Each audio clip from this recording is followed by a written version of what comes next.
¿Nunca le hizo ningún daño a Natalia ¿Daño en qué sentido? mientras estaba con ella? No, nunca le hice ningún tipo de daño a Natalia.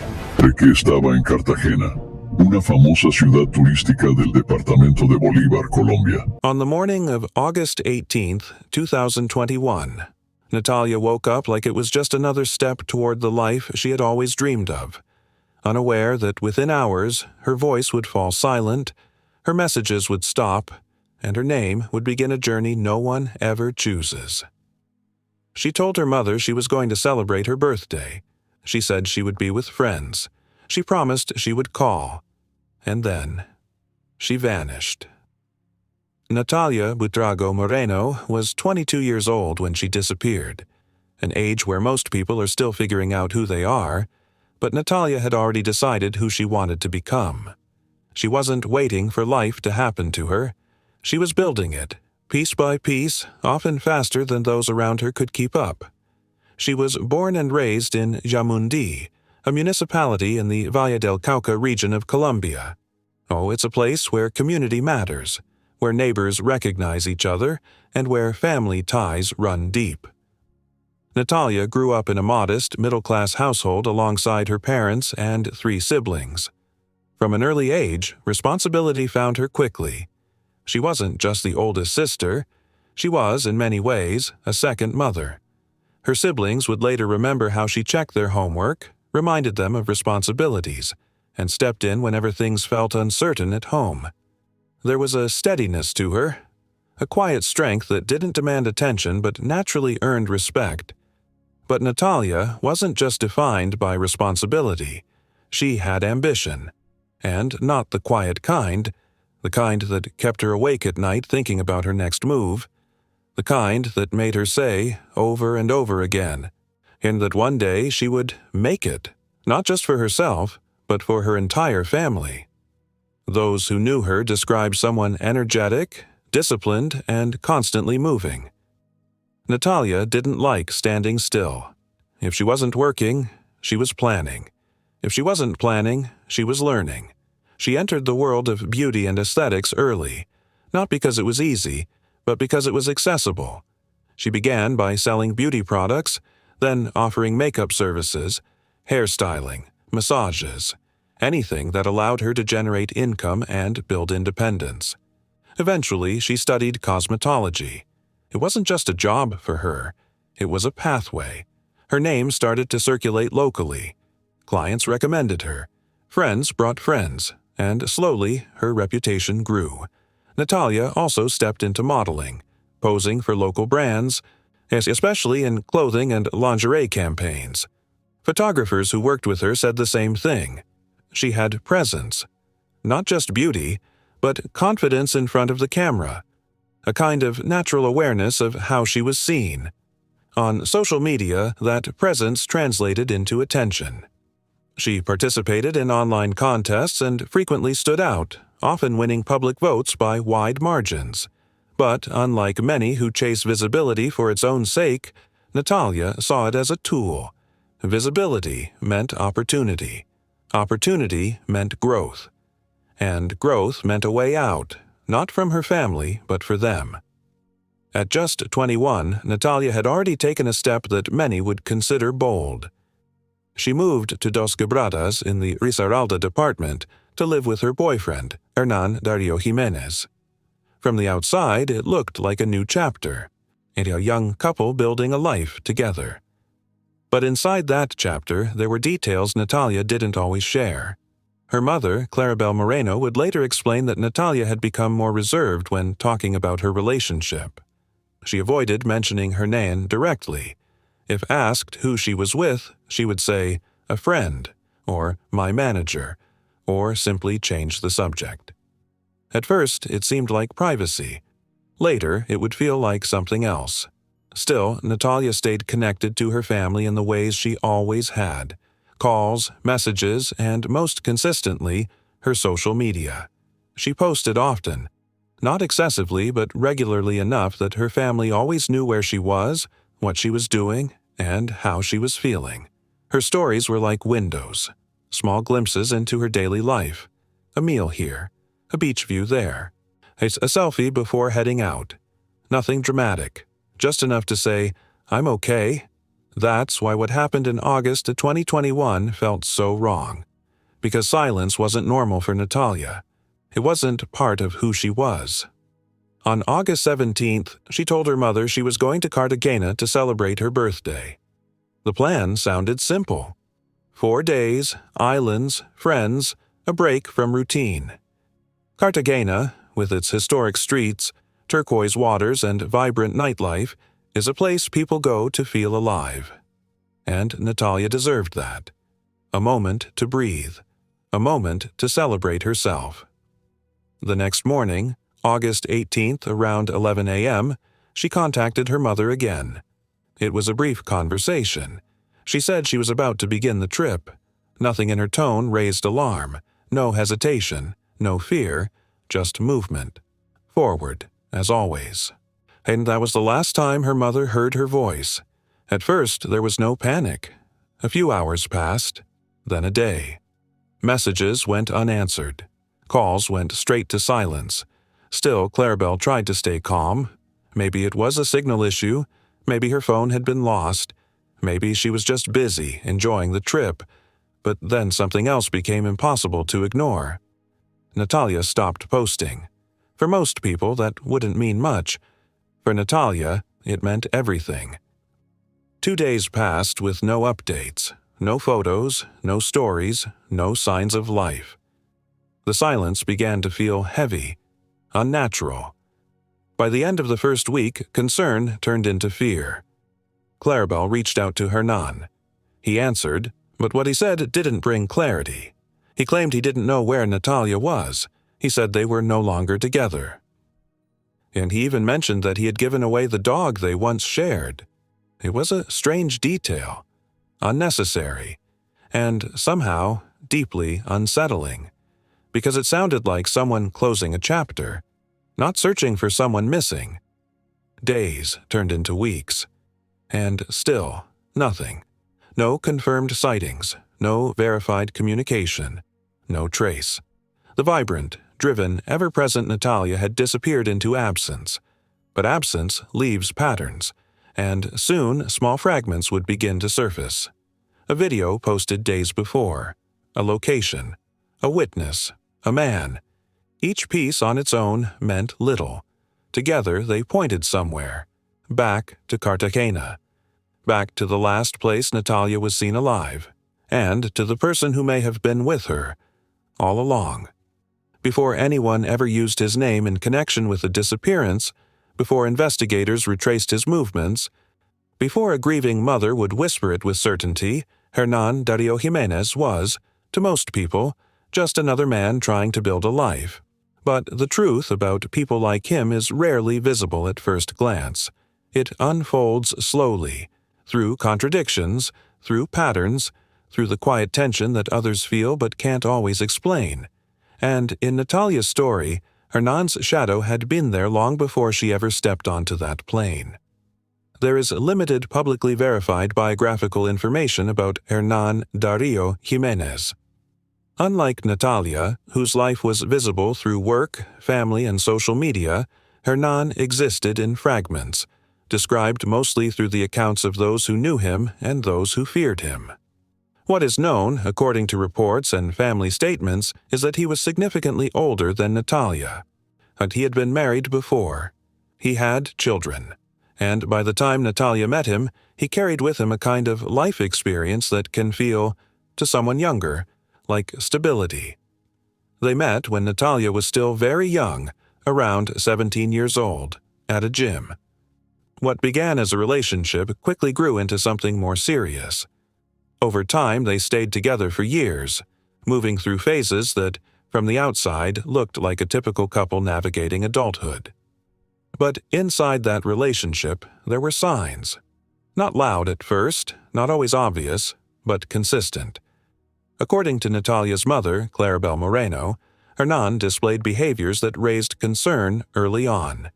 He was described as jealous, intensely so. Not the kind of jealousy that fades with reassurance, but the kind that grows, that demands control, that reshapes the environment around it.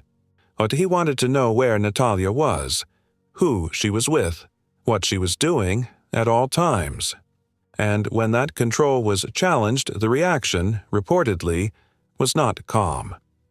Clarabelle stated that there had been at least one incident in which Hernan physically assaulted Natalia, breaking her phone during a confrontation. According to her account, he later apologized and promised to attend therapy, presenting himself as someone willing to change. But patterns like that don't disappear overnight. They evolve, they adapt, they hide.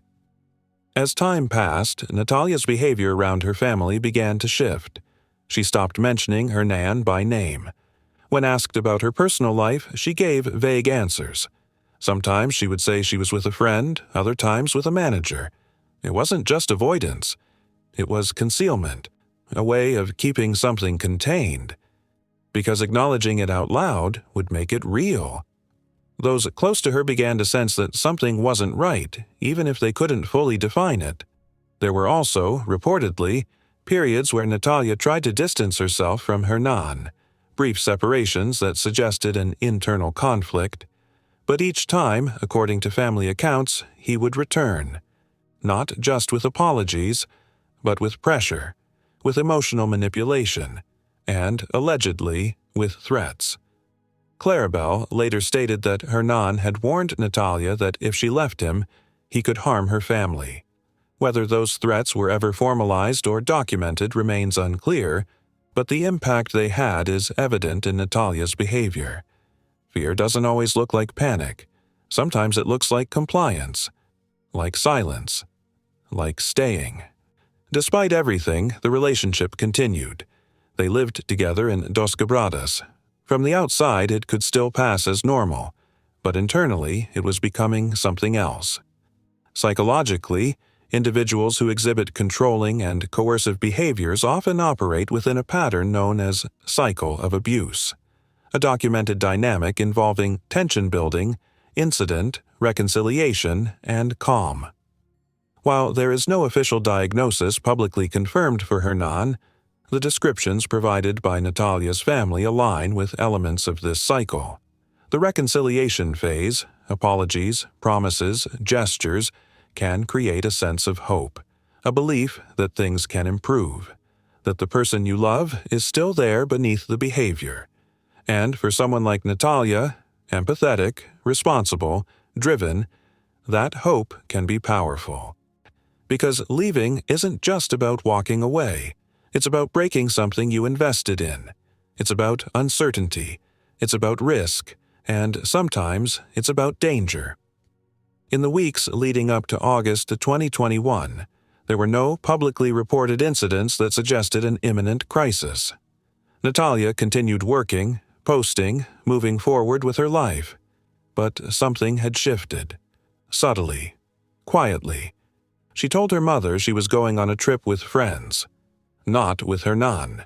That detail would later become one of the most important contradictions in the entire case, because evidence and witness testimony would suggest otherwise, that she was not traveling with a group of friends, but with him. On August 18th, the day Natalia disappeared, Hernan was reportedly in Cartagena. This detail did not come immediately. It had to be reconstructed. Its investigators and private efforts later confirmed that he had traveled to the city and, crucially, had left that same day on a flight to Bogotá, a departure that on its own might seem routine, but in context raises questions. Why travel with someone, and then leave without them? Why return alone? Why not report her missing? Why not assist in the search? These are questions that would linger, unanswered.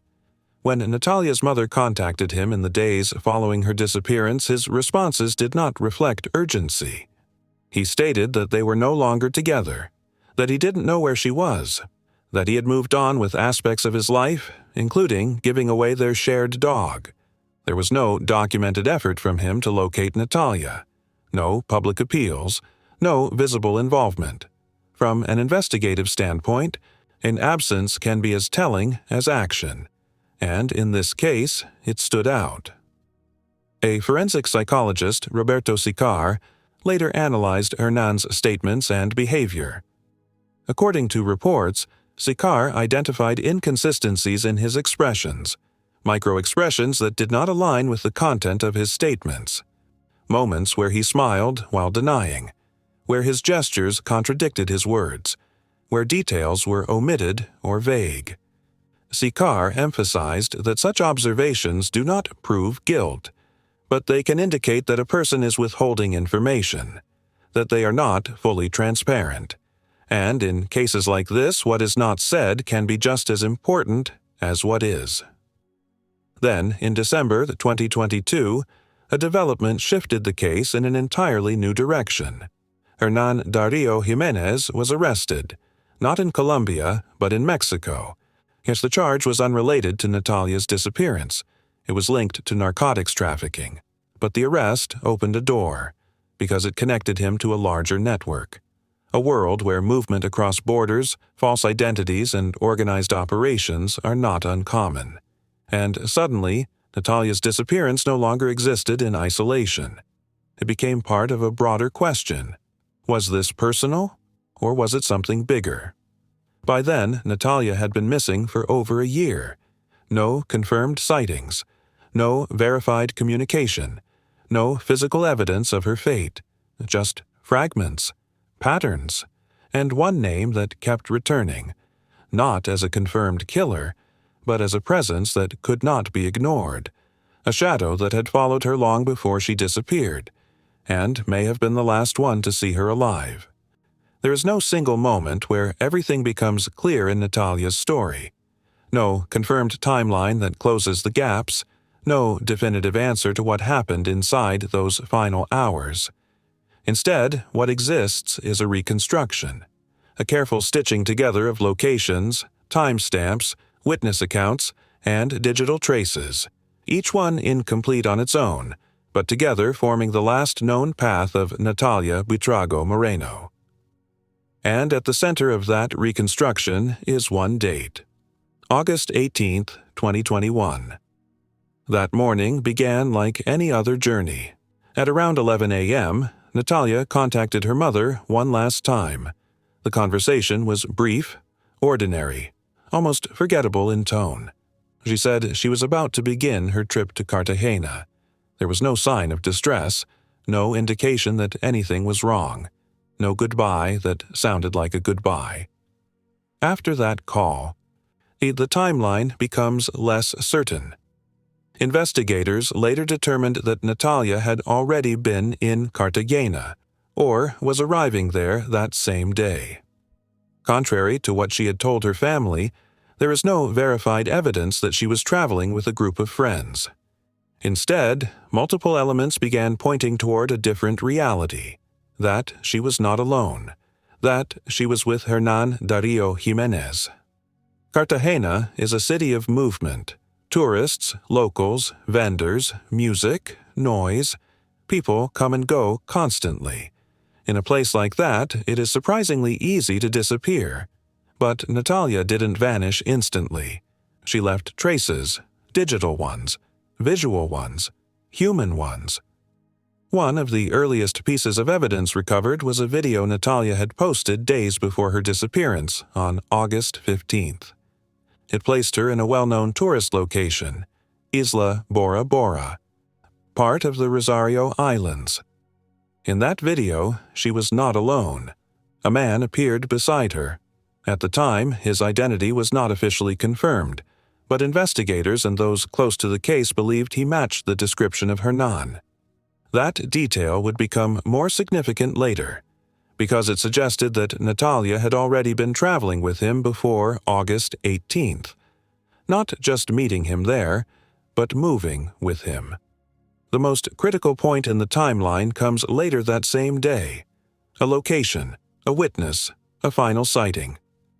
According to the investigation, Natalia's last known location was a gastrobar in Cartagena, near the historic Torre del Reloj, a central, highly frequented area. It was there that a key witness came forward, a waitress who had been working that day. She remembered Natalia, clearly, not vaguely, not uncertainly, but with specific details. She described a young woman, slim, with a distinctive tattoo on her right shoulder, something floral with pink tones. That detail matched Natalia, but it wasn't just her. The waitress also remembered the man she was with, a man in his early 30s. Light skin, medium height, a solid, somewhat robust build. Short hair, he wore gray drill-style pants, a light-colored shirt, and moccasin-style shoes. They sat on the terrace. They didn't stay long. They ordered drinks, but didn't finish them. And then they left. That moment, ordinary on the surface, would later become the last confirmed sighting of Natalia alive. From that point forward, the timeline fractures.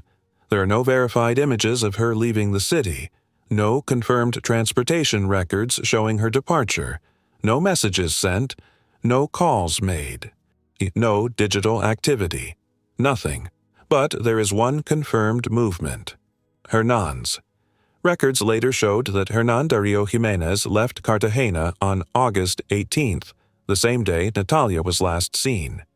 He boarded a commercial flight to Bogotá. He arrived, alone. What happened between the moment they left that gastrobar and the moment Hernan boarded that plane remains unknown. There are no public records detailing a confirmed sequence of events. No forensic report released to the public describing a crime scene. No recovered body. No physical evidence that conclusively explains what occurred. And yet, the absence itself tells a story. Because people don't simply disappear without leaving something behind, not someone like Natalia, not someone who communicated daily, who posted constantly, who stayed connected. Her sudden and complete silence was not gradual. It was immediate. Absolute. In the days that followed, her family began trying to piece together those final hours. Claribel traveled to Cartagena. She walked the same streets, visited the same places, spoke to strangers, showed them Natalia's photo, again and again. She returned to the Torre del Reloj, to the surrounding bars, to the docks. She asked drivers, workers, tourists, anyone who might have seen something. But information was scarce. Fragments, unconfirmed sightings, nothing solid. Meanwhile, investigators focused on the available evidence. The video from Isla Bora Bora, the testimony of the waitress, the travel records, and then, months later, a new element emerged, one that complicated the timeline even further. Authorities discovered airline tickets issued under Natalia's name. Not just one, several. Flights within Colombia, routes connecting cities like Medellin, Bogotá, Pereira, and Cali. But one stood out, a ticket dated March 6, 2022. Nearly 7 months after Natalia had disappeared. The implication was immediate. Either Natalia was alive and traveling, or someone was using her identity. That discovery opened a new line of investigation. Migration records were reviewed. Authorities attempted to determine whether Natalia had actually boarded any of those flights, or whether her name had been used without her knowledge. As of the latest available information, no confirmed evidence has been publicly presented showing that Natalia herself took those flights, which raises a darker possibility. That her identity was part of something else, something organized, something deliberate.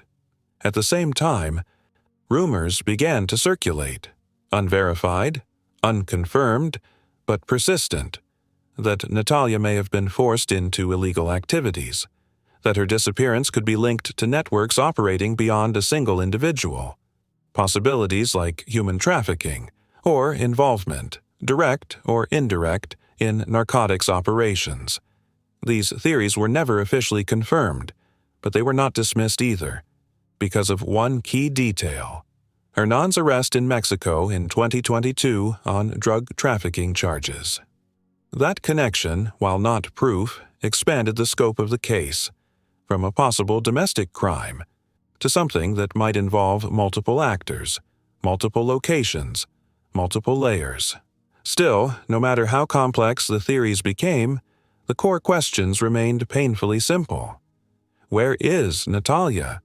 What happened after she left that bar? who was with her in those final hours, and why has no one been able to answer definitively? As the investigation continued, pressure grew from the family, from the public, from the unanswered nature of the case itself, because the longer a disappearance goes unresolved, the more difficult it becomes to recover truth. Memories fade, evidence disappears, witnesses move on, and silence becomes permanent. But in Natalia's case, something refused to stay buried. A pattern, a name, a trail that didn't end in Cartagena, but extended beyond borders, beyond assumptions, toward something investigators could no longer ignore, because the more they looked, the more it became clear. This wasn't just about what happened on August 18th, it was about everything that happened after, and who might still know the truth. So that by the time the investigation into Natalia Buitrago Moreno officially took shape, something crucial had already been lost: time. In disappearance cases, the first 48 hours are often the most critical. They are the window where evidence is fresh, memories are sharp, and movement can still be tracked. But in Natalia's case, those hours passed in uncertainty, caught between hope and denial, between maybe she's fine and something is wrong. By the time authorities began working the case with urgency, the trail had already begun to fade. The initial investigation focused on reconstructing Natalia's final movements in Cartagena. Detectives gathered surveillance footage from areas surrounding the Torre del Reloj, interviewed staff from nearby establishments, and followed up on the testimony of the waitress who had last seen her. Her account remained consistent. Natalia had been there, with a man matching the description of Hernan Dario Jimenez. They had stayed briefly, then left. From there, the investigation hit its first major obstacle. No clear footage of where they went next, no confirmed transportation, no witnesses who saw them after that moment. It was as if the city itself had swallowed the next chapter. Still, one fact began to solidify. Hernan had been in Cartagena that day, and he had left. Flight records confirmed that he boarded a commercial plane on August 18, 2021, traveling from Cartagena to Bogotá. Alone. This detail shifted the investigation's direction, because if Natalia had traveled with him, why didn't she leave with him? And if she didn't leave, what happened in the hours before his departure? Authorities attempted to question Hernan, but cooperation, according to reports, was limited. He denied involvement, denied violence, denied knowledge of Natalia's whereabouts. From a legal standpoint, that left investigators in a difficult position. Suspicion is not proof. Inconsistencies are not convictions. Without physical evidence, without a body, without forensic confirmation of a crime, it becomes extraordinarily difficult to move forward with charges. And so, the case remained open, active, but unresolved. As official progress slowed, Natalia's family refused to accept silence as an answer. Her mother, Claribel Moreno, took matters into her own hands. She returned to Cartagena again, and again, and again. Reports indicate she traveled between 15 and 20 times, each visit fueled by the same hope that someone, somewhere, would remember something. She walked the docks, spoke to boat operators, taxi drivers, tour guides, workers in restaurants and bars, anyone who might have crossed paths with Natalia in those final hours. She carried photos, repeated the story, left her contact information, asked for help, not as a formal investigator, but as a mother who refused to stop searching. At one point, a private investigative group was brought in. Their findings added weight to what had already been suspected.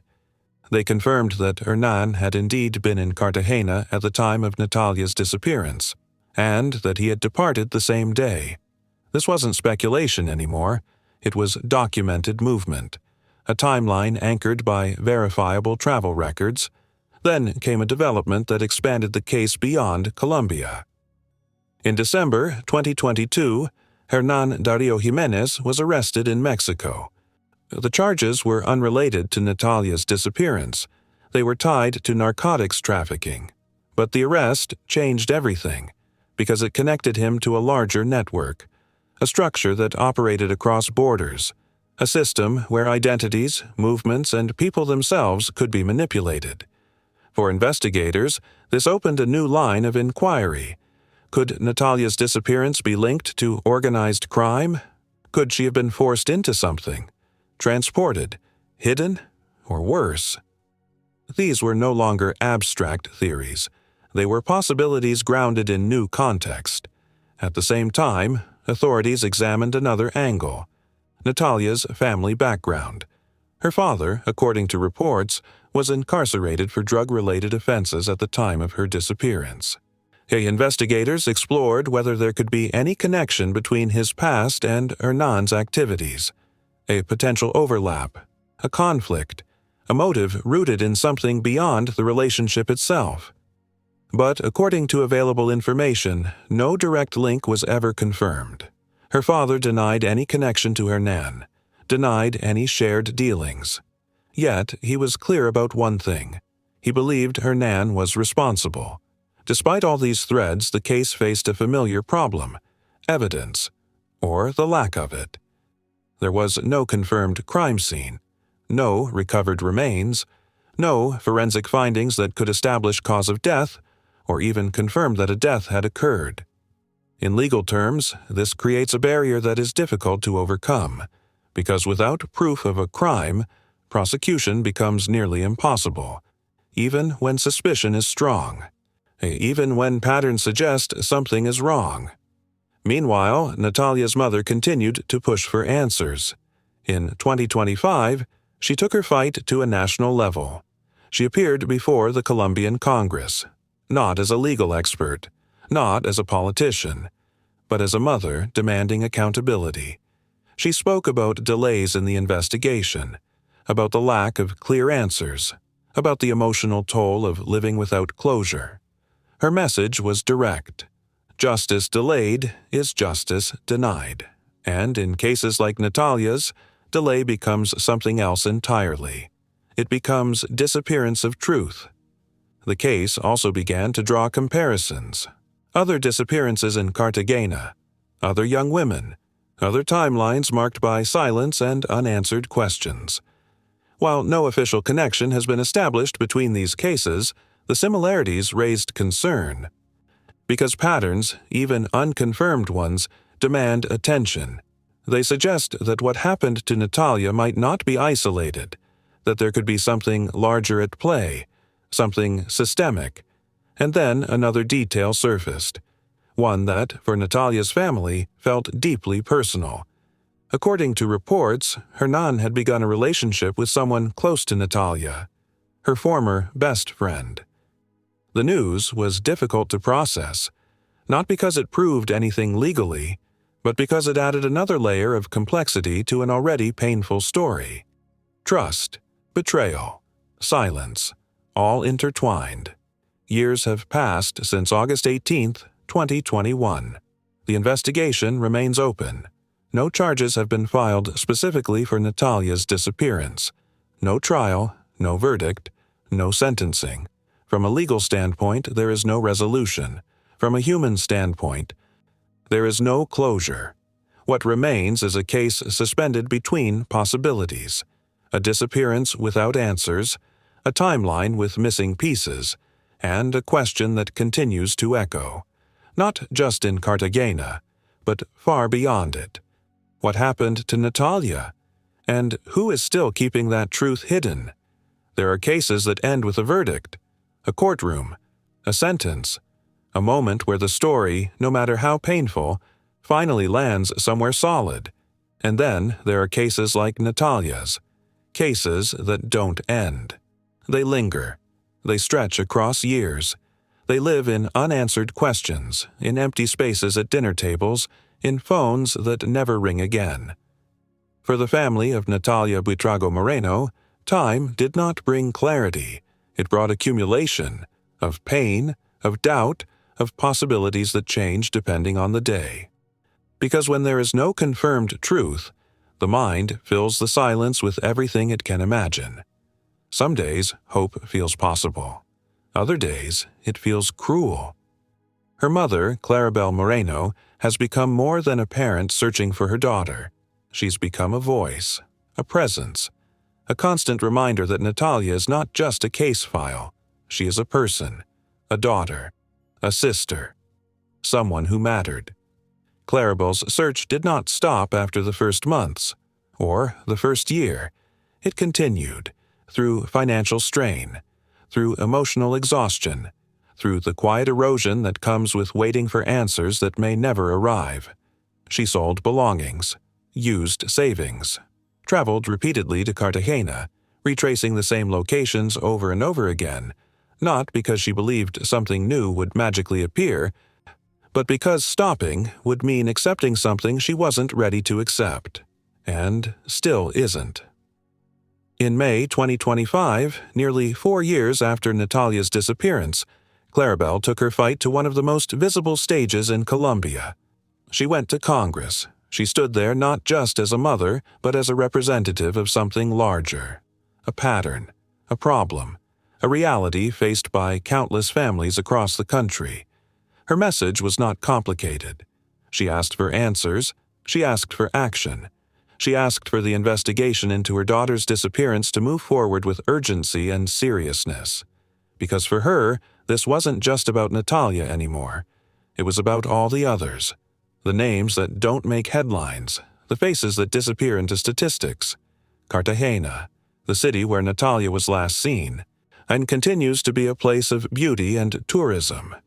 But behind that image, there are stories that remain unresolved, disappearances that follow similar patterns. Young women, sudden silence, unclear circumstances.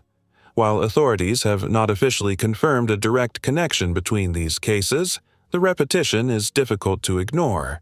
It raises uncomfortable questions about safety, about systemic gaps, about whether enough is being done to protect those who are most vulnerable.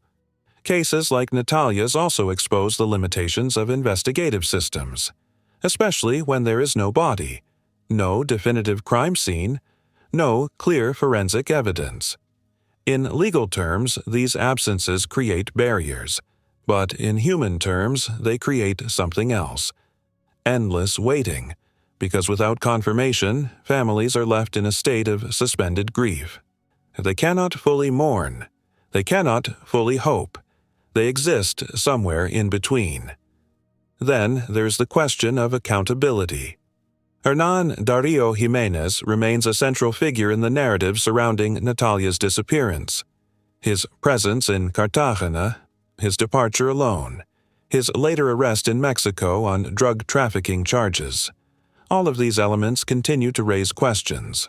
But as of now, no court has found him legally responsible for Natalia's disappearance. And that distinction matters, because in the eyes of the law, suspicion is not enough. Proof is required, and in this case, proof remains out of reach. Where Hernan is today, in terms of his legal status related to Natalia's case, remains unclear in public records. What is clear is that Natalia's case has not reached resolution. There has been no trial, no verdict, no sentencing, only an open investigation and a family still searching. Over time, stories like Natalia's begin to shift, from immediate headlines to long-term mysteries, from breaking news to unresolved archives, but for the people who loved her, nothing has shifted. Every day still begins with the same question. Every night still ends with the same absence. And yet, Natalia's story has done something else. It has forced attention. It has created conversation. It has become part of a larger narrative about missing women, about violence, about the intersections between personal relationships and broader criminal structures. It reminds us that not all crimes are visible, that not all victims are found, that sometimes the truth exists, but remains hidden behind silence, fear, or systems that fail to uncover it. But beyond all of that, beyond the theories, the investigations, the unanswered questions, there is Natalia herself. Not the case, not the mystery. The person. The young woman who worked tirelessly to build a future, who supported her family, who dreamed of something bigger, who laughed, planned, created, and moved forward with purpose. She was not defined by her disappearance. She was defined by her life, and that life mattered. For her family, remembering who Natalia was is just as important as finding out what happened to her.